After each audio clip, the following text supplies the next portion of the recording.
name is Joan Tabachnick, and I'm here to talk to you today about child sexual abuse within youth-serving organizations.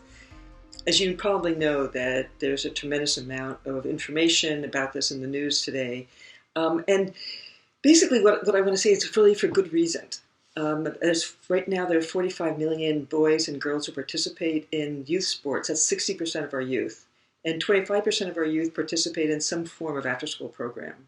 By any measure, millions and millions of children are trusted to adults every day, and only recently we began to see some of the importance of why we need to have programs, why we need to have policies, because of the risk that these programs also might pose for our children.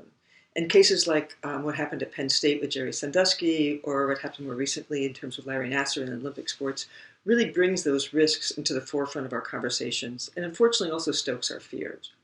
So in response to this growing awareness, we are looking to what can be done to make organizations safer for our children. And how do we also at the same time make sure that our children are not bubble wrapped and actually are allowed to continue to explore and take risks that are appropriate? So when we think about this, what can youth-serving organizations do? Well, first of all, I think most organizations, when they hear this, they say, well, we need to screen out those adults. We need to screen out any adults who might be at risk to causing harm. And again, they're imagining in their minds Jerry Sandusky. They're imagining people who are serial predators who are looking to find vulnerable children and harm them in some way. And that may be part of the solution, but that's actually a very visible part, but it's actually only a very, very small part. What this not really get at, which I think is something very few people talk about, is that 30 to 50% of children are sexually abused by other children. It's hard to take that fact in. But if you really want to try to protect children, we need to do more. Certainly there's a component that's being taught to parents, that most parents know that they need to talk to their kids about the names and body parts, the appropriate name for body parts of their children. Most parents now need to talk about that no one has the right to touch you. And more recently, I think what's exciting is that I'm hearing parents also say that not only that no one has the right to touch you, but you don't have the right to touch someone else. Through my work that I do around campus, college campuses, for the first time I'm beginning to hear people say, well, that could be my son. So what do I need to be teaching my son as they go into an organization? What do I need to be teaching my daughter? But that's not enough. We need to think about what organizations need to be doing as well. So in 2007, actually, the CDC, the Centers for Disease Control, put together a fantastic report. So I have a visual for you to enjoy right here. So if you look at if you just Google the Center for Disease Control and look for a report called Preventing Child Sexual Abuse Within Youth-Serving Organizations, this is a great place to get started on policies and procedures. This is a general thing for youth-serving organizations that can be used, and it outlines the best practices that every organization needs to be thinking about.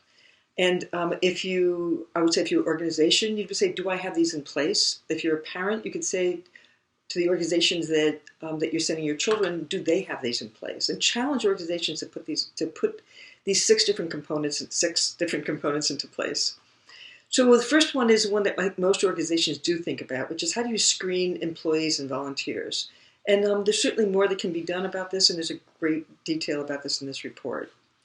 But also that's just a very small beginning, and it really just focuses on adults and what adults can be doing in terms of harming children.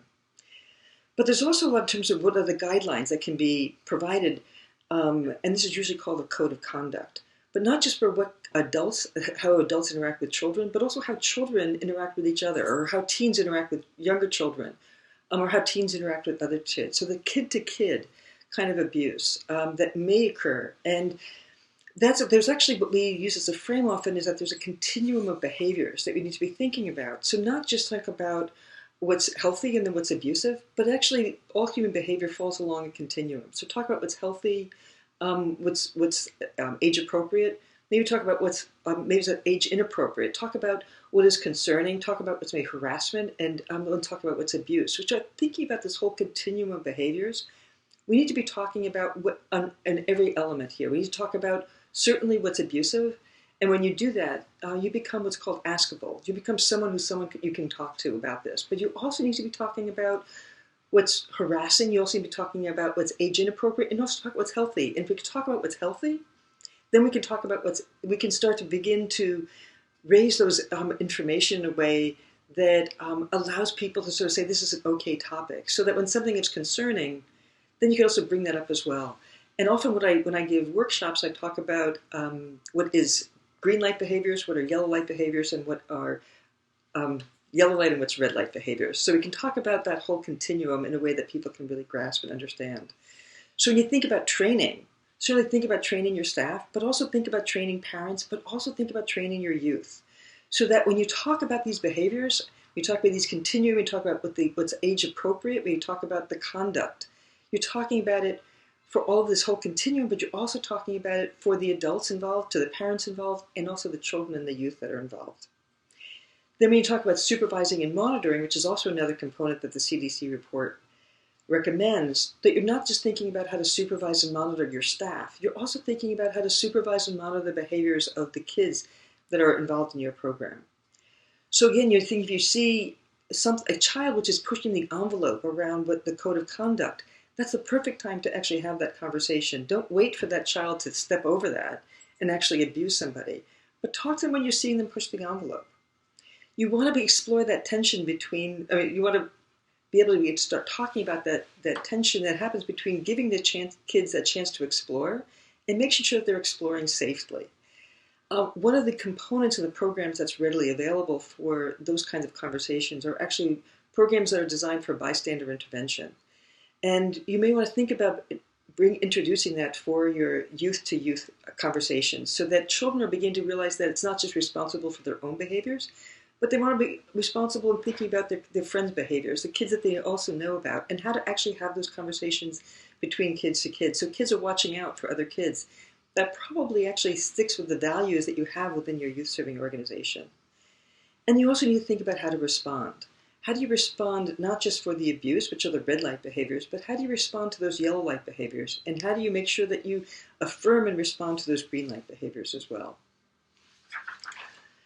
So the last thing I want to say is that you ultimately think about ensuring the safe environment. And there's some actually wonderful work that's out there that really is probably the cutting edge of the work that's happening in youth serving organizations right now, is thinking about what are situational factors. What are the things in your environment that actually helps to promote healthy interactions, and what's in the environment that actually might encourage some problematic behaviors as well? That Nan Stein did some work actually with middle schools in the Bronx, and she I think looked at something that was like over 100 middle schools and introduced this program that she called Shifting Boundaries. And there'll be some information about this on the NERI website that you can explore this further. But what she did was she gave out maps of the schools to the kids and asked them to, with green and red markers, to say where do you feel safe and where don't you feel safe. So this is a program which actually involved the staff, but also involved the kids in sort of identifying where are the unsafe places, which in the case of these middle schools were mostly the bathrooms and the stairwells. So in those places, they put extra posters up, they put additional monitors, and they made sure they actually increased had some awareness training. But what they found was that when they actually looked at the environment, that had the most significant impact on decreasing problematic behaviors and harassment within that school. So thinking about not just about the interactions between people, not just your policies, but think about your environment as well. So those are the 6 different components that you could think about involving yourselves as an organization, involving your staff, involving your family, and involving your youth. So if you educate yourself, there's a lot of resources that are out there. At the end of this video, we'll make sure that we link those for you as well. And I would say to begin with, just make sure that you start talking about this. Talk about this with your parents, talk about this with your youth, talk about this with your staff. And I think you can make sure that you become an organization that you pride yourself on, and actually you have a competitive advantage of, because you're an organization that thinks about safety. You think about safety between staff and kids, and also between kids and kids. So thank you very much for listening to this video. Thank you for paying attention to these wonderful resources from NERI Press, and I look forward to working with you in the future. Take care. Bye-bye.